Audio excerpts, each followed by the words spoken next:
ভালোবাসার সকল রকমের ভিডিও পেতে আমাদের চ্যানেলটি সাবস্ক্রাইব করুন। সবার আগে ভিডিও পেতে বেল বাটনে ক্লিক করুন। যেখানে প্রেম নিষিদ্ধ, ইশরাত জাহান জেরিন পর্ব ৩৫। জানালার পর্দা ভেদ করে সকালের কড়া রোদ তখন সরাসরি এসে পড়ছে নৈশির মুখের ওপর। নৈশি খুব ধীরে, অনেকটা কষ্টে চোখের পাতা মেলার চেষ্টা করলো, কিন্তু চোখের পাতা দুটো মেলতেই মনে হলো পুরো মগজের ভেতর কে যেন ১০১টা হাতুড়ি দিয়ে একসঙ্গে পিটাচ্ছে। কপালের দুই পাশে রক্ত দুটো তীব্র যন্ত্রণায় দপদপ করছে। উফ, আমার মাথাটা এত ব্যথা করছে কেন? নৈশি বিড়বিড় করে নিজের কপালে হাত দিতে গেল, কিন্তু হাতটা তুলতে গিয়েই সে টের পেল তার গায়ের সিল্কের বেনারসি শাড়িটা চরম অগোছালো হয়ে বিছানার একপাশে পড়ে আছে। শুধু তাই নয়, তার হাতটা গিয়ে ঠেকল পাশে শোয়া এক তপ্ত চওড়া মানবদেহের ওপর। ঝটকা খেল নৈশি, চোখ মেলে তাকালো। চোখের সামনে ঝাপসা সবটা কাটতেই তার পুরো শরীর এক মুহূর্তের জন্য জমে পাথর হয়ে গেল। তার ঠিক পাশেই ওপর হয়ে নিশ্চিন্তে ঘুমাচ্ছে মীর আবরাজরত। আবরাজের পিঠের ওপর নখের হালকা কয়েকটা আঁচড়ের দাগ স্পষ্ট। তার বিছানার ঠিক নিচে কার্পেটের উপর পড়ে আছে আবরাজের সেই অফ হোয়াইট সিল্কের পাঞ্জাবিটা, যেটার সঙ্গে বোতামও আস্ত নেই। সবগুলো বোতাম যেন কোনো হিংস্র যুদ্ধের শিকার হয়ে চারদিকে ছড়িয়ে ছিটিয়ে আছে। নৈশি দুহাতে কম্বলটা বুকের কাছে টেনে নিয়ে উঠে বসলো। তার হার্টবিটটা তখন প্রতি মিনিটে ২০০ বার স্পন্দন ছুটে চাইছে। এসব এসব কি? আমি আমি এখানে কিভাবে? আর এই ঘরটা এই অবস্থা কেন? নৈশি নিজের মাথায় চাপ দিয়ে গত রাতের কথা মনে করার চেষ্টা করলো। তার ঠিক তখনই একের পর এক স্মৃতির তার মগজে পারমাণবিক বোমার মতো ফাটতে শুরু করলো। আবরাজ, এগুলো কী ধরনের অসভ্যতা? কাল রাতে বউ হয়ে স্বামীর ইজ্জত খেয়েছেন, তা কেমন সভ্যতা ছিল? নৈশি মনে হলো তার মগজের ভেতর কেউ যেন ১০০০ ওয়াটের একটা বাল্ব জ্বালিয়ে দিয়েছে। তীব্র আলোয় গত রাতের ঝাপসা স্মৃতিগুলো যখন স্পষ্ট হতে শুরু করলো, তখন তার কলিজা শুকিয়ে কাঠ হয়ে যাওয়ার উপক্রম হলো। সে সত্যিই আবরাজের পাঞ্জাবির কলার ধরে তাকে ফড়িং বলেছে। সে কি সত্যিই মীর আবরাজ রোদের মতো একজন ডার্ক সাইডের এমপির নাকে কামড় দিতে গিয়েছিল? নিজের ওপর নিজেরই এমন প্রবল ঘৃণা আর লজ্জা আগে কখনো হয়নি। আবরাজ তখনও বিছানায় আছোয়া হয়ে বাঁকা চোখে নৈশির অস্থিরতা উপভোগ করছে। তার সুঠাম শরীরের পেশিগুলোতে ভোরের আলো পড়ে এক অদ্ভুত আভা তৈরি করছে। আবরাজ এক হাত দিয়ে নিজের চুলগুলো ঠিক করে নিয়ে অত্যন্ত ধীর স্থিরভাবে বলল, এত কষ্ট করে সওয়াল জবাব করার দরকার নেই নেত্রী। আপনার ওই পলিটিক্যাল ব্রেইন এখন কাজ করবে না। তার চেয়ে বরং আমার গ্যালারিটা চেক করেন। আপনার অসমাপ্ত আত্মজীবনীর কিছু ফুটেজ রেকর্ড করা হয়েছে, একদম 4K কোয়ালিটি। নৈশি এক ঝটকায় ঘুরে দাঁড়ালো। গলার কাছে শাড়ির আঁচলটা কোনো মতে পেঁচিয়ে সে তাদের দাঁত চেপে বলল, আপনি আপনি ভিডিও করেছেন? আপনি ব্ল্যাকমেল করছেন আমাকে? আবরাজ একটা শব্দ করে হাসলো। সে বিছানা থেকে নেমে দাঁড়িয়ে নৈশির দিকে এক পা এগিয়ে এলো। নৈশি ভয় পেয়ে পিছিয়ে যেতে নিলে ড্রেসিং টেবিলের সাথে ধাক্কা খেল।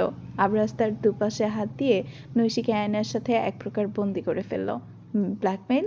হারি না, এটাকে বলে সেফগার্ড।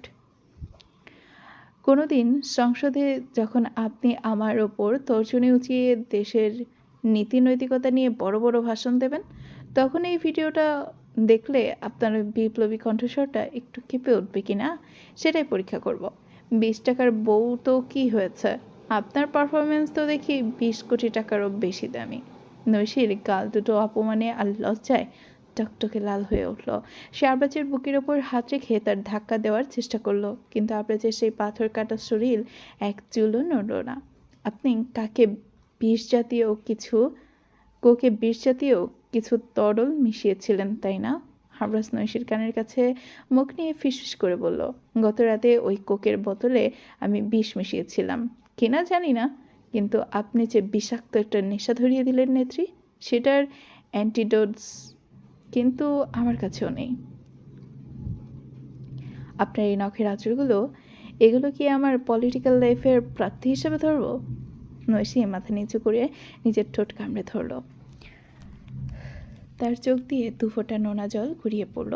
এই অহংকারী লোকটার সামনে সে নিজেকে কতটা ছোট করে ফেলেছে তা ভেবেই তার দম আটকে আসছে। নৈশীর চোখের জল দেখে আবরাজের মেজাজটা যেন হঠাৎ করে থমে গেল। সে নৈশীর চিবুকটা ধরে মুখটা একটু উঁচু করল। কাঁদছেন কেন?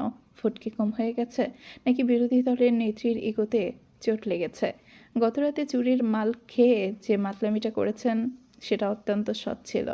আপনার ওই পলিটিক্যাল মুখোশের চেয়ে গতরাতের ওই মাতাল নৈশী আমার কাছে অনেক বেশি রিয়েল ছিল। আবরাজ এক ছটকায় নৈশীকে ছেড়ে দিয়ে আলমারির দিকে চলে গেল।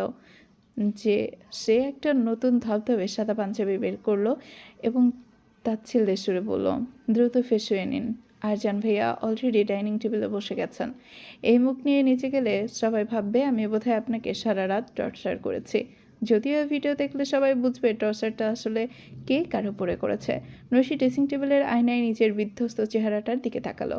তার ঠোঁটের এক কোণা সামান্য ফোলা, তার শাড়ির ভাঁজগুলো সবগুলো শ্লীলতা হারিয়েছে। নৈশী আবরাজের দিকে ফিরে বলল, আমি নিচে যাব না, আমার শরীর ভালো লাগছে না। আবরাজের পাঞ্জাবিটা গায়ে চড়াতে চড়াতে আয়নার দিকে নৈশীর দিকে তাকিয়ে বলল, শরীর ভালো না লাগলে বিছানায় শুয়ে ঘাস খান। ছাগলদের সকালে বেশি পুষ্টিকর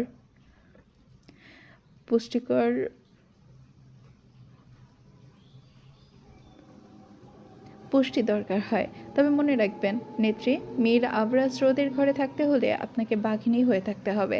এমন বিলাই সেজে থাকলে আমার পোষাবে না। যান, দ্রুত তৈরি হন। আর এই ভিডিওটা আমি ডিলিট করব কি না সেটা নির্ভর করছে আজ আপনার বসার ঘরের পারফরমেন্সের ওপর। বুঝতেই পারছেন, politics is all about give and take. Abraj একটি দীর্ঘশ্বাস ফেলে পকেট থেকে রুমাল বের করে তার আয়নার সামনে চুলগুলো ঠিক করলো এবং শীষ দিতে দিতে ঘর থেকে বেরিয়ে গেল। নৈশী সেই বিশাল রাজকীয় ঘরের মাঝখানে একা দাঁড়িয়ে রইল।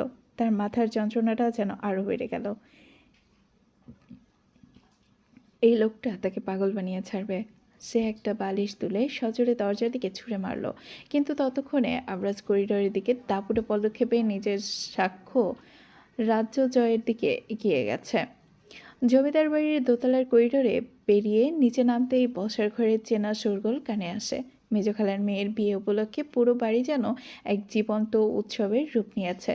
চারদিকে সুগন্ধি, আতর, রান্নার মশলার কড়া ঘ্রাণ আর আত্মীয় স্বজনদের উচ্চস্বরে কথা বলার আওয়াজ। তবে মীর বাড়ির বাকি ভাইদের সকালটা যে যার মতো করে নিজস্ব রঙে সাজিয়ে নিচ্ছিল। নিচের মস্ত বড় ড্রয়িং রুমে তখন আত্মীয়দের বেশ ভিড়। সকালে নাস্তা শেষ করে সবাই সোফায় বসে জাকিয়ে গল্পগুজবে ব্যস্ত। অবনী একটা বড় কাঁসার ট্রেতে করে ধোয়া ওঠা লিকারের চায়ের কাপগুলো একে একে সবার সামনে এগিয়ে দিচ্ছিল। পরনে তার হালকা নীল রঙের একটা জামদানি, চুলে সাধারণ একটা খোপা। কয়েকদিনের ধকল শেষে তার মুখে এক চিলতে শান্তসিদ্ধতা। ঠিক তখনই সোফার এক কোণ থেকে মেজো খালার দুঃসম্পর্কের এক চিলতে কুটনামি স্বভাবের খালাতো বোন, মামাতো বোন মমতাজ বেগম চায়ের কাপে চুমুক দিয়ে গলাটা একটু উঁচিয়ে বললেন, আচ্ছা অবনী, শুনলাম তুমি নাকি কিসের জন্য জানি অনেকদিন ঘরে দরজা বন্ধ করে থাকতে। ওই যে কী যেন বলে, ডিপ্রেশন। আমাদেরকে আমলে তো এসব বিলাসিতা ছিল না বাপু। আজকালকার মেয়েদের একটুতেই মন খারাপ, একটুতেই হাত পা ছেড়ে দেওয়া। তা মেয়ের বাড়ির মতো এত বনেদি ঘরে এসেও কি এখনও এই মনমরা ভাবটা কমেনি? তোমার বাপের বাড়ির ওই দিকের ফ্যামিলি ব্যাকগ্রাউন্ড নিয়েও তো কত কথা শুনলাম।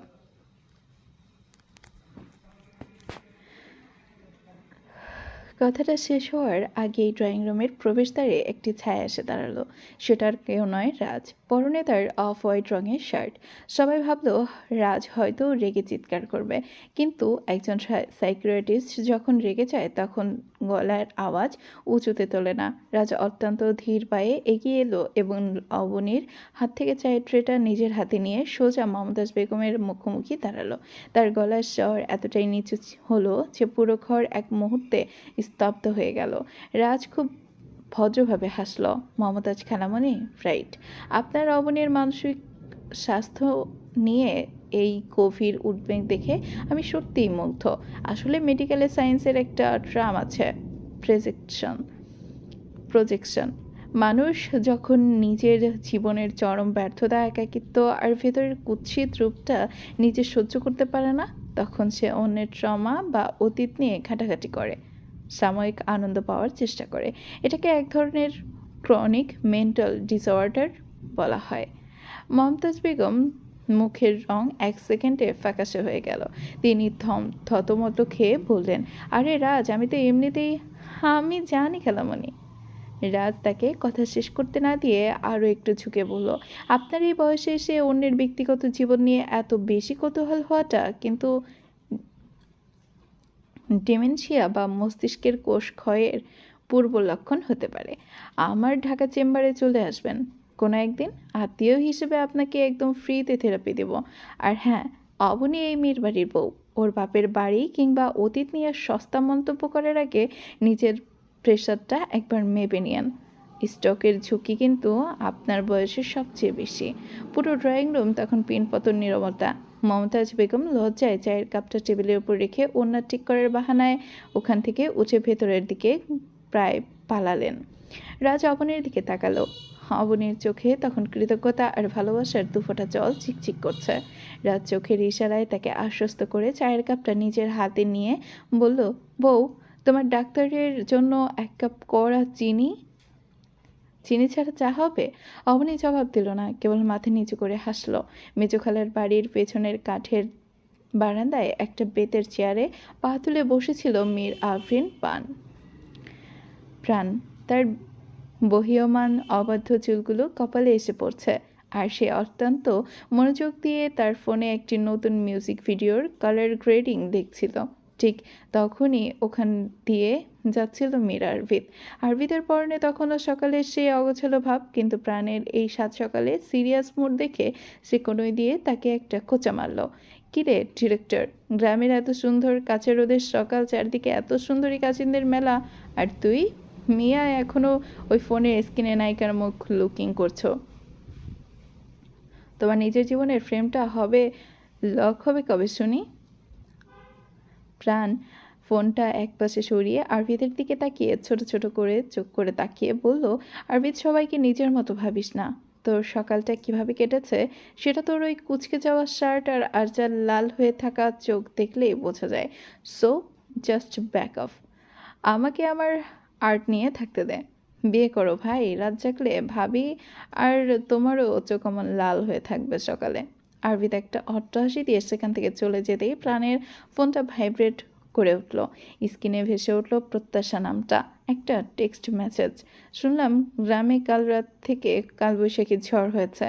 ডিরেক্টর সাহেব কি ঝড়ে উড়ে টুড়ে গেলেন, নাকি নতুন কোনো ট্রাজিক স্ক্রিপ্ট লিখছেন?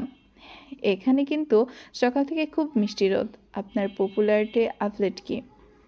পিলুগ্রামের আপডেট কি? মেসেজটা পড়তেই প্রাণের সেই গম্ভীর রাজবাড়ির ডিরেক্টর সুলভ মুখটা এক নিমিষে গলে গেল। তার ঠোঁটের কোণে এমন এক চিলতে হাসি ফুটে উঠল যা সে নিজেও নিয়ন্ত্রণ করতে পারল না। সে বারান্দার কাঠের রেলিংয়ে ভর দিয়ে বাইরের রোদ ভেজা চুলে উঠোনটার দিকে তাকালো। তার মনে হলো চণ্ডীপুরের এই রোদটা যেন হুট করেই বসন্তের অবাধ্য বাতাসের রূপ নিয়েছে। সে টাইপ করলো, ঝড়ে উড়িনি, তবে গ্রামের আকাশটা আজ হঠাৎ করেই খুব চেনা একটা মানুষের হাসির মতো সুন্দর লাগছে। স্ক্রিপ্ট লিখছি না, তবে আমার পরবর্তী সিনেমার হিরোইন ফিক্সড হয়ে গেছে। সিনেমার নাম হবে আমার জীবন। ডাইনিং টেবিলের এক কোণে তখন যুদ্ধক্ষেত্র তৈরি হয়েছে। আজ অত্যন্ত শান্ত ভঙ্গিতে ছুরি কাটা দিয়ে ডিম পরোটা খাচ্ছে, আর তার বসার ভঙ্গি, মেরুদণ্ড সোজা রাখার স্টাইল দেখলে বোঝা যায় সে একজন পাইলট। তার ঠিক পাশেই বসা তার বড় ভাই মীর আরজান তখন মেজো খালার এক ছেলেকে কোনো একটা ভুলের জন্য কড়া ধমক দিচ্ছে। আরজানের সেই গম্ভীর কণ্ঠস্বরের সামনে ডাইনিং টেবিলের বাকিদের পুরোটা গলা দায়ী হয়ে পড়েছে, কিন্তু তাজের মুখে কোনো বিকার নেই। ঠিক তখনই তাজের প্যান্টের পকেটে থাকা ফোনটা প্রাইভেট হয়ে উঠল। তাজ পরোটার টুকরো মুখে পুরে অত্যন্ত ক্যাজুয়াল ভঙ্গিতে ফোনটা বের করলো। সিয়ার রিপ্লাই এসেছে। আজ সকালে তাকে একটা অত্যন্ত সংক্ষিপ্ত অফিসিয়াল মেসেজ পাঠিয়েছিল, তোমাকে নিয়ে মাথা ঘামাতে হবে না। আমাকে নিয়ে মাথা ঘামাতে হবে না। Focus on your pending reports. তার বিপরীত শ্রেয়া পাঠিয়েছিল, থ্যাঙ্কস গড স্যার, আপনি যে অক্ষত অবস্থায় আছেন এটা জেনে অফিসের সবাই হাঁপ ছেড়ে বাঁচল। গ্রামের মশাগুলো আসলেই খুব লাকি যে ক্যাপ্টেন মীর তাজের মতো একজন প্রিমিয়ার কাস্টমারের রক্ত খাওয়ার সুযোগ পেয়েছে। I will definitely focus on my duty sir. আপনি বিয়ে বাড়িতে গিয়ে একটু হাসার চেষ্টা করবেন, নয়তো মেহমানরা আপনাকে বাউন্সার ভেবে ভুল করতে পারে। Thank you. তাজ পুরোটা চেবানো বন্ধ করে দিল। ফোনের স্ক্রিনের দিকে তাকিয়ে তার চোখের মনে একটু সংকুচিত হলো। এই মেয়ের স্পর্ধা দিন দিন বেড়েই চলেছে। একজন সিনিয়র পাইলটকে সে বাউন্সিলারের সাথে তুলনা করছে। তাজ ফোনটা টেবিলের ওপর রাখতে গিয়েও থামলো।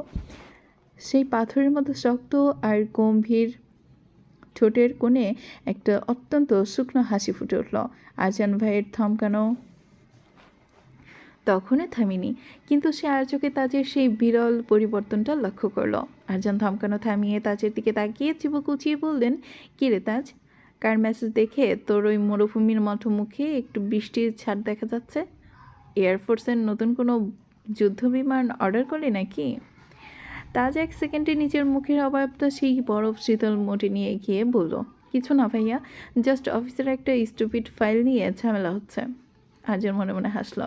এই মিরবাড়ির শক্ত বরফগুলো যে একে একে গলতে শুরু করেছে তা বুঝতে আর বাকি নেই তার।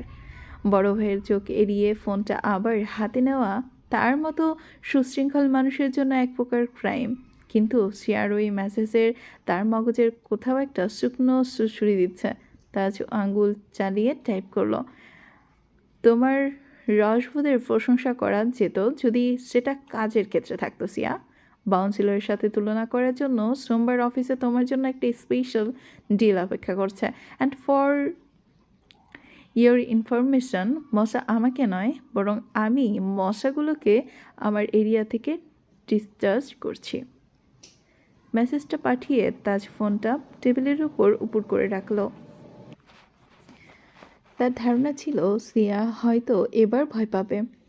একজন সিনিয়র অফিসারের স্পেশাল ডিল এর হুমকি কোনো ক্যান্ডিডেটের জন্য খুব একটা সুখকর হওয়ার কথা না, কিন্তু 5 সেকেন্ড পর হতে না হতেই ফোনটা আবার প্রাইভেট শুরু করলো। তাজ শক তাজ কপালে ভাঁজ ফেলে স্ক্রিন অন করলো। সিয়া লিখেছে, স্যার ড্রিল তো আমি রোজই করি, কিন্তু গ্রামের বিয়ে বাড়িতে আপনি ওই ডিসচার্জ করার বদলে মানুষের সাথে একটু কথা বললে কি আপনার বিমানের ফুয়েল শেষ হয়ে যাবে? আর হ্যাঁ, বাউন্সিলার বলেছি কারণ আপনার ওই গম্ভীর লুক দেখে যদি কোনো হবু শ্যালিকা এসে আপনাকে দুলাভাই ভেবে ভুল করে বসে, তবে তো আপনার ইগোতে জিপিএস সিগন্যাল কাজ করবে না। Just be safe sir. Taj এবার সত্যি সত্যি থমে গেল। সে চেয়ারে হেলান দিয়ে বসে নিজের ফোনটার দিকে এমনভাবে তাকালো যেন সেটা কোনো আনআইডেন্টিফাইড ফ্লাইং অবজেক্ট। এই মেয়েটা কে ভয় ডর বলে কিচ্ছু চেনে না, নাকি সে জানে এই তাজের এই পাথরের অভ্যন্তরের নিচে একটা মানুষ আছে যাকে চাইলে রাগানো বা হাসানো যায়?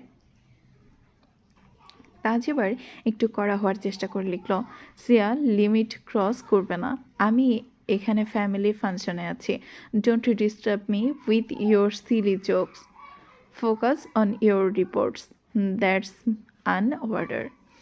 সিয়ার রিপ্লাই আসতে এবার খুব একটু সময় নিল। তাজ ভাবলো, যাক অবশেষে বোধহয় মেয়েটা দমেছে।